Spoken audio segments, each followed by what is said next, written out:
નમસ્કાર મિત્રો, સ્વાગત છે તમારું આપણી આ યુટ્યુબ ચેનલમાં જેનું નામ છે ગુજરાતી જીકેની જમાવટ. મિત્રો, આજના વિડીયોમાં આપણે વાત કરીશું ગુજરાત રાજ્ય આંગણવાડી ભરતીની જે અત્યારે હાલ પ્રોસેસ ચાલી રહી છે તેના વિશે કેટલાક લેટેસ્ટ અપડેટ આવે છે તેના વિશે જાણીશું. તો મિત્રો, આજના વિડીયોમાં આપણે જાણીશું કે અમુક જે જિલ્લાઓ છે તેમાં મિત્રો જે છે તે ડોક્યુમેન્ટ વેરિફિકેશનનો કાર્યક્રમ જે છે, પ્રમાણપત્ર ખરાઈનો કાર્યક્રમ તે ચાલુ થઈ ગયેલ છે. તો આજના વિડીયોમાં આપણે વિગતવાર જાણીશું કયા કયા જિલ્લાઓમાં મિત્રો જે છે તે ચાલુ થઈ ગયેલ છે કાર્યક્રમ. સાથે જ મિત્રો જે આંગણવાડી કાર્યકર અને તેડાગર બહેનોમાં જે લોકો નોકરી લાગશે તેમના માટે જે પરિશિષ્ટ 1 છે તેમાં શું છે અને પરિશિષ્ટ 1માં મિત્રો આંગણવાડી કાર્યકર અને તેડાગરના જે કાર્યો અને વિવિધ ફરજો જે બજાવવામાં આવે છે, તો કઈ કઈ કાર્યો અને ફરજો આંગણવાડી તેડાગર અને કાર્યકર બહેનોએ નિભાવવાની હોય છે, આ તમામ માહિતી આજના વિડીયોમાં મેળવીશું. તો આ વિડીયોના અંત સુધી બન્યા રહેશો. અને જો તમે ચેનલમાં અમારી નવા હોય તો અમારી ચેનલને સબસ્ક્રાઇબ કરી લેજો. સાથે જ મિત્રો અમારા ચેનલને સબસ્ક્રાઇબ કરીને બેલ આઇકોન દબાવી ઓલ નોટિફિકેશન ઓન કરી લેજો, જેથી કરીને અમારી ચેનલ પર મૂકવામાં આવતા વિવિધ ભરતીના નોટિફિકેશન, વિવિધ ભરતીઓને લગતા પરિણામો સાથે વિવિધ ભરતીઓના આવા નોટિફિકેશન અને જનરલ નોલેજના લગતા વિડીયોઝ તમને સરળતાથી મળી જાય. તો મિત્રો, અત્યારે હાલ જે આંગણવાડીની જે ભરતી પ્રક્રિયા ચાલી રહી છે તેમાં આપ સૌ જાણો છો તે પ્રમાણે તારીખ 8 નવેમ્બરથી લઈ અને 30 નવેમ્બર સુધી ફોર્મ ભરાયા હતા અલગ અલગ જિલ્લાઓમાં. અને કાર્યકર બહેનો અને તેડાગર બહેનોની કુલ મિત્રો જે છે તે 10,496 જગ્યાઓ એટલે કે 10,500 કરતા વધારે જગ્યાઓ ગુજરાતભરમાં જાહેર કરવામાં આવી છે. અને આ તમામ જે જગ્યાઓ માટે છે તેના માટેના ફોર્મ ભરવાનું કામ પત્યા પછી કામચલાઉ મેરિટ પણ 19 ડિસેમ્બરના રોજ બહાર આવી ગયું હતું.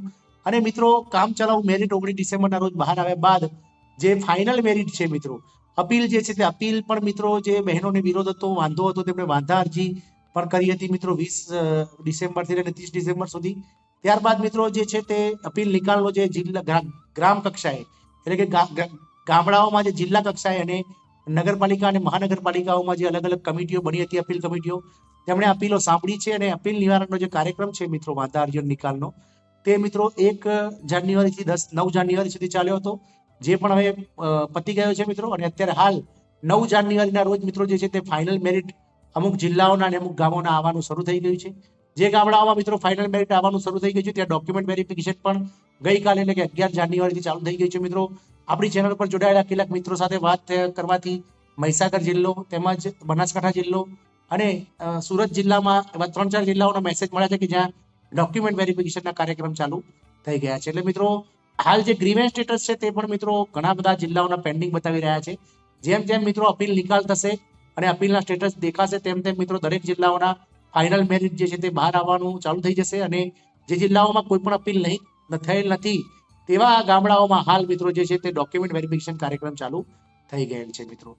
હવે પ્રશ્ન એ છે કે તમે જો અત્યારે હાલ તમારું પ્રોવિઝનલ ફર્સ્ટમાં મેરિટમાં નામ આવી ગયું છે તો તમને પ્રોવિઝનલ ફર્સ્ટમાં તમારું ડોક્યુમેન્ટ વેરિફિકેશન થઈ જશે. ત્યારબાદ મિત્રો જે ગુજરાત રાજ્ય આંગણવાડી વિભાગ દ્વારા જે પરિશિષ્ટ 7 પ્રમાણેનો તમને નિમણૂક પત્ર પણ આપી દેવામાં આવશે. અને ત્યારબાદ મિત્રો તમે આંગણવાડી કાર્યકર અથવા તેડાગર બહેન જેમાં તમારું ફોર્મ ભરાયું તમે સિલેક્ટ થયા છે તેને તમારી નોકરી ચાલુ થઈ જશે. તો આ આંગણવાડી કાર્યકર અને તેડાગર બહેનો માટે કેટલાક કાર્યો અને કેટલીક ફરજો છે તે ગુજરાત રાજ્ય બાળ મહિલા વિકાસ વિભાગ દ્વારા પરિશિષ્ટ 1માં દર્શાવવામાં આવી છે. તો આજના વિડીયોમાં આપણે વિગતવાર આંગણવાડી કાર્યકર અને તેડાગરના કાર્યો અને ફરજો જાણીશું મિત્રો. તો પહેલા જાણીશું મિત્રો આંગણવાડી કાર્યકર બહેનોના કાર્યો અને ફરજો. તો મિત્રો પહેલું છે કે આંગણવાડી કાર્યકર પોતાના કાર્યક્ષેત્રમાં તથા જરૂર જણાય ત્યારે અન્ય વિસ્તારમાં સંકલિત બાળ વિકાસ યોજના હેઠળની ICDS સર્વિસ સેવાઓ પૂરી પાડવાની રહેશે. તદુપરાંત કેન્દ્ર અને રાજ્ય સરકાર દ્વારા વખતો વખત બહાર પાડવામાં આવતી સૂચનાઓ અનુસાર અન્ય સેવાઓ અને યોજનાઓ સાથે સંકલનની કામગીરી પણ કરવાની રહેશે.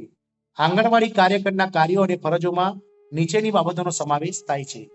એમાં પહેલી ફરજ છે મિત્રો આંગણવાડી કેન્દ્ર નિર્ધારિત સમય મુજબ કાર્યરત રાખવાનું રહેશે.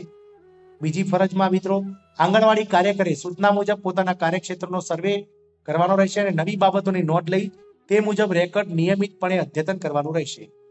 ત્રીજું મિત્રો કાર્ય છે પોતાના કાર્યક્ષેત્રમાં બાળકોને આરોગ્ય પોષણની સેવાઓ પૂરી પાડવી, તમામ બાળકોના વૃદ્ધિ વિકાસની દેખરેખ રાખવી અને મધ્યમ કુપોષિત, અતિ કુપોષિત તેમજ તબીબી સેવાની જરૂરિયાતવાળા બાળકોને ઓળખવા અને તેઓને સંદર્ભ સેવાઓ પૂરી પાડવી. સંદર્ભ સેવા લીધા બાદ આંગણવાડી કેન્દ્રમાં નિયમિત પૂરક પોષણ તથા અન્ય સેવાઓનો લાભ મળે તે સુનિશ્ચિત કરવાનું રહેશે. આગળની ફરજ છે મિત્રો કાર્યકરની વૃદ્ધિ દેખરેખ એટલે કે 0 થી 3 વર્ષના તમામ બાળકોનું દર માસે વજન કરવાનું રહેશે તથા કુપોષિત બાળકોને ઓળખવાની નિર્ણાયક પ્રવૃત્તિ કરવાની રહેશે. પાંચમી મિત્રો ફરજ છે મમતા કાર્ડ તથા દરેક બાળકોની વ્યક્તિગત વૃદ્ધિની ગતિને માપવા માટે વૃદ્ધિ આલેખ નિભાવવાનો રહેશે. છઠ્ઠી ફરજ છે ઓછું વજન ધરાવતા બાળકોની વિશેષ સાર સંભાળ રાખવી તથા મધ્યમ અતિ ગંભીર ઓછું વજન ધરાવતા બાળકો પૈકી મેડિકલ કોમ્પ્લિકેશન ધરાવતા બાળકોને ઓળખીને CMTC NCR ખાતે રિફર કરવાની કામગીરી કરવાની રહેશે. સાતમી કાર્યકરની ફરજ છે મિત્રો CMTC NRC ખાતે પુનર્વસન કરેલા બાળકોની દર 15 દિવસે 4 ફોલોઅપ મુલાકાત લેવાની કામગીરી કરવાની રહેશે તથા સદર બાળકો આંગણવાડી કેન્દ્રમાં નિયમિત પૂરક આહાર લે છે કે તે નહીં તે સુનિશ્ચિત કરવાનું રહેશે.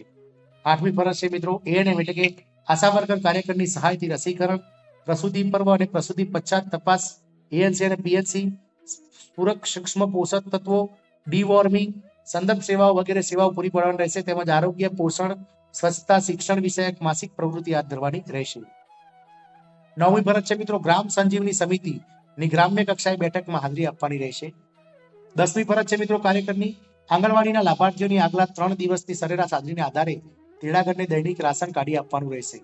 11મી ફરજ છે પૂર્વ નિર્ધારિત સમયપત્રક મુજબ 3 થી 6 વર્ષના બાળકોને સવારે તથા બપોરના પૂરક આહાર આપવાની કામગીરી કરવાની રહેશે. 12મી ફરજ છે કાર્યકરની મિત્રો આંગણવાડી કેન્દ્રમાં ખાદ્ય સામગ્રીની સુરક્ષા તથા સ્વચ્છતાના નિયમોને અનુસરવાના રહેશે. 13મી ફરજ છે મિત્રો અઠવાડિયામાં ઓછામાં ઓછા 3 દિવસ ગૃહ મુલાકાત કરવાની રહેશે. ગૃહ મુલાકાત દરમિયાન ખાસ કરીને 3 વર્ષથી નીચેના બાળકો, જોખમી સગર્ભાઓ અને ધાત્રી માતાઓ વગેરેની મુલાકાત લેવી. સગર્ભા સ્ત્રીઓને સ્તનપાનની પહેલી શરૂઆત વખતે વિશિષ્ટ સ્તનપાન વિશે તેમજ ધાત્રી માતાઓને બાળકના જન્મના 6 માસ પછી યોગ્ય ઉપરી આહાર વિશે જરૂરી માર્ગદર્શન આપવાનું રહેશે. 14મી ફરજ છે મિત્રો આંગણવાડી કાર્યકર બહેનની આંગણવાડીની સેવાઓમાં અસરકારક અમલીકરણ માટે ગૃહ મુલાકાત, મીટિંગ, વિવિધ કાર્યક્રમોની ઉજવણી વગેરે દ્વારા લોક સંપર્ક કરવાનો રહેશે અને લોક ભાગીદારી મેળવવાની રહેશે. 15મી ફરજ છે મિત્રો લોકોની ભાગીદારી સુનિશ્ચિત કરવાના હેતુથી વિશેષ દિવસોની ઉજવણી કરવાની રહેશે જે અંતર્ગત 4 મંગળવાર એટલે કે દિવસ મહિનાના 4 મંગળવારમાં પહેલા મંગળવારે સુપોષણ દિવસ સંવાદ, બીજા મંગળવારે બાલ તુલા, ત્રીજા મંગળવારે અન્ન પ્રાશન અને બાળ વિકાસ અને ચોથા મંગળવારે મિત્રો અન્ન વિતરણ અને પૂર્ણા દિવસ આવા વિશેષ દિવસોની ઉજવણી કરવાની રહેશે. સાથે જ મિત્રો આંગણવાડી કેન્દ્રમાં નિર્ધારિત કરેલ દિવસે મમતા દિવસની પણ ઉજવણી કરવાની રહેશે.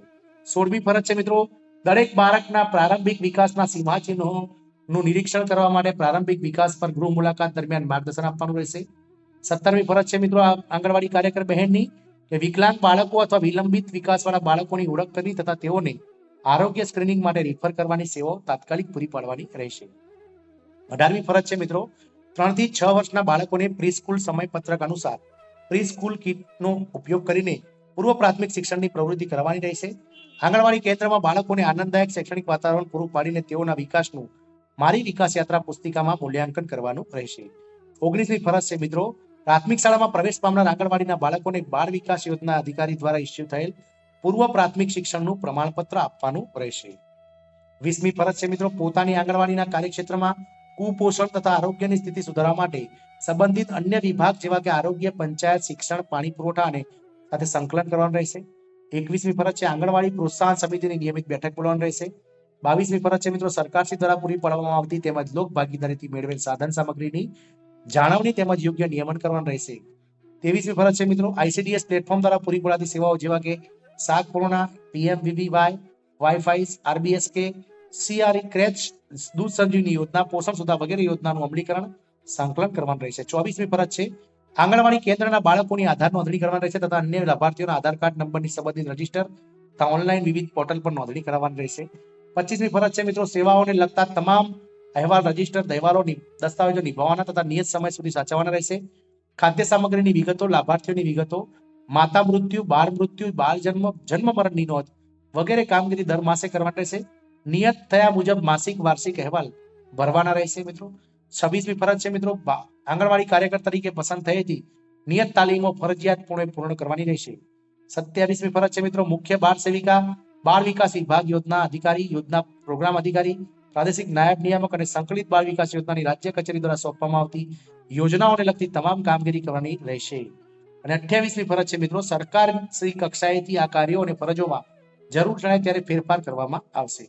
વાત થઈ મિત્રો આંગણવાડી કાર્યકરની ફરજો અને કાર્યોની. આગળ વાત કરીએ આંગણવાડી તેડાગર બહેનોના કાર્યો અને ફરજોની.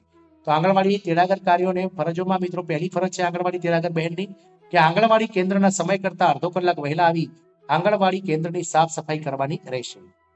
બીજી ફરજ છે બાળકોને આંગણવાડી કેન્દ્ર સુધી ઘરેથી લાવવાની તથા પરત ઘરે પહોંચાડવાની જવાબદારી આંગણવાડી તેડાગર બહેનની રહેશે. ત્રીજી ફરજ છે આંગણવાડી કાર્યકરના માર્ગદર્શન હેઠળ લાભાર્થીઓ માટે આરોગ્યપ્રદ પૂરક આહાર બનાવવાની અને પીરસવાની કામગીરી કરવાની રહેશે.